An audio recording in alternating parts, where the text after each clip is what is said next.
ዓመት 34000 ተማሪዎች በቀን በሳምንት 3 ጊዜ በቀን 200 ሚስ ሪፖርት እየሰጠን ከዛ ደግሞ 7 ግራም ዳቦ በመስጠት ያው ለ34000 ተማሪዎችን መመገብ ችለናል።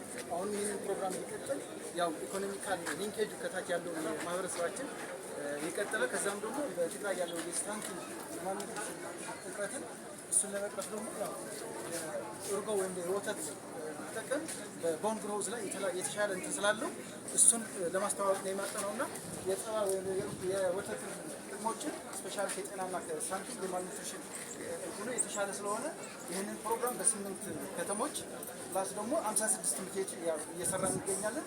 አሁን ኔክስት በፕላናችን ገብቶ እየተሰራ ይገኛል ማለት ነውና ባጭሩ ዶክተር ኢያሱ በተረፈች የተገኙ ይህንን ብሪፍ የአፄ ዮሐንስ ፒክቸር ነው።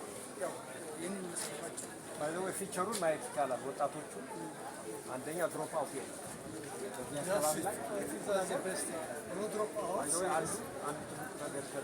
በኋላ አንዳንድ ሰዎች ላይ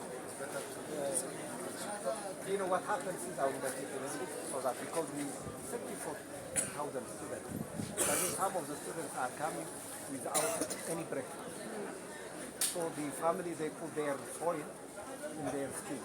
Then we ask why. And people will come. Therefore they make the holy water. Therefore after 34,000, the TDA group and also the SNV project, there isn't any dropout. The nutritional aspect also is addressed, by the way, because we have to start from the pregnant woman, then also the second elementary school. Therefore, I think this is very important. By the way,